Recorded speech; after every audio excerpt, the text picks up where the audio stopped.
Hey guys, welcome back to another video. So in light of the recent changes in the freight market for the worst, I wanted to make a video exploring what the heck is actually going on. In this video, we're going to talk about newly released data about Q4 of 2024 to figure out what was happening, and then we're going to talk about tariffs and how they historically have affected the trucking industry to figure out what we can expect.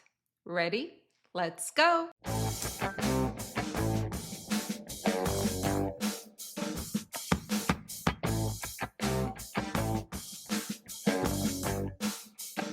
All right, so let's first talk about volumes. So, according to a new report by US Bank, and this report is called the Freight Payment Index Report for Q4 of 2024, there was a continued softness in the US factory output, which of course had a palpable effect on the trucking volumes. And according to data from the Federal Reserve, and I'm going to quote this, factory output fell from both the third and fourth quarter of 2024. Now, this is extremely important to understand because there is a significant difference in truck volumes when we're talking about imported products versus products made in the United States. Why is that? Well, it's because when a product is, or a finished product is imported into the US, it goes on a truck usually one time, maximum 3 times before that product reaches the consumer. So that's about 1 to 3 truckloads. Now, when a product is made in the United States, it actually goes through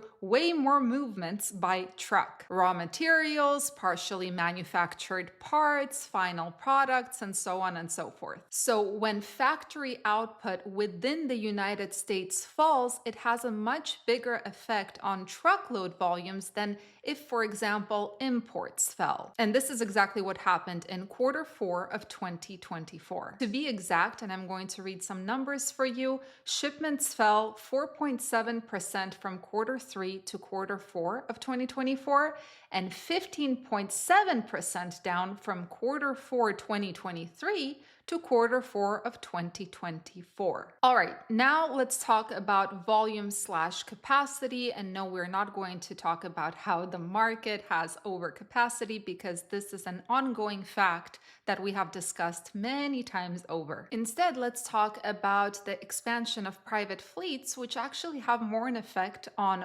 volume than they do on capacity. When COVID hit in 2020, shippers were hit with, first of all, astronomical transportation costs, and number two, they were not able to secure capacity consistently. So their response to this boom was to expand their own private fleets just in case a boom like this happens again. The result is that these shippers are now shipping less with for-hire carriers, and they are preferring to ship some of their product using their own trucks, which means that contract carriers and spot carriers get less freight, less volume. Now, what about the actual capacity? Well, the report by US Bank did find that, capacity did get tighter, and this is something that we see week after week when we look at the net change in carrier population or the net change in MC numbers. But how did the US Bank come to the conclusion that capacity tightened? It wasn't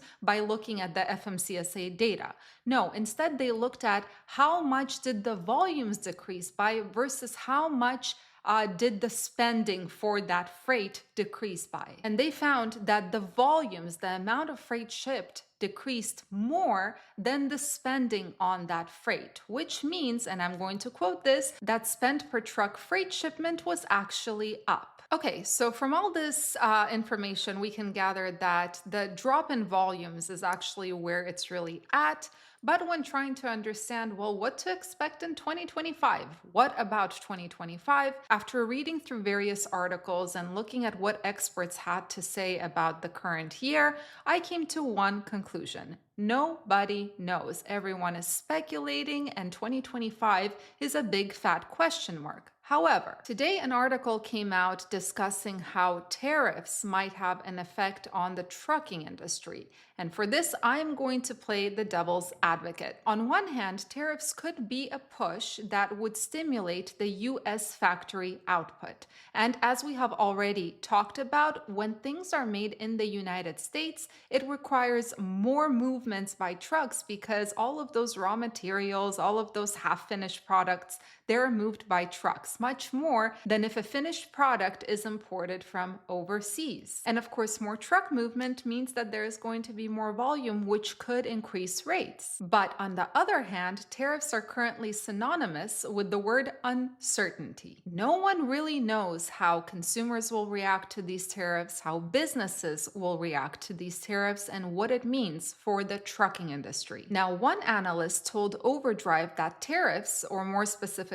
the uncertainty surrounding tariffs, when will they happen, which products will be affected, how much are the tariffs going to be, will they be delayed again? All of this, the analyst calls it demand destruction. And he further states that in order to improve things in trucking, or more broadly the economy, there must be an increase in certainty. So I decided to dig and look at history. So in March of 2018, there was a 25% tariff imposed on steel products. Now, the question I had was, what happened to flatbed volumes in that case, since flatbeds are the equipment of choice when it comes to transporting steel products? And here's what I found.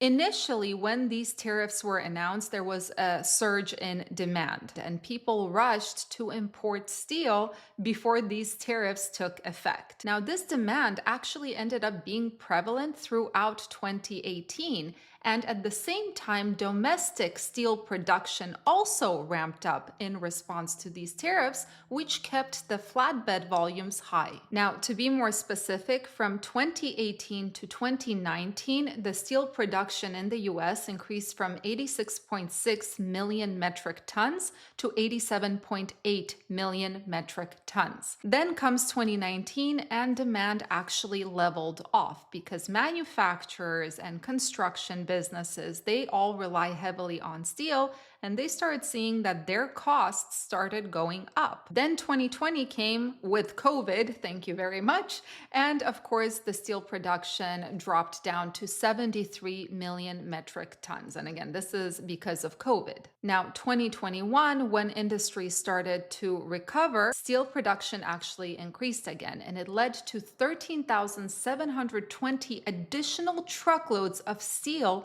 being hauled weekly, and this is according to DAT. Now, also according to DAT, from 2022 to 2023, there was actually a downturn in steel production, and it led to 42,000 fewer truckloads of steel compared to the first half of 2022. And then 2024 was marked by another decrease in steel production by about 3%.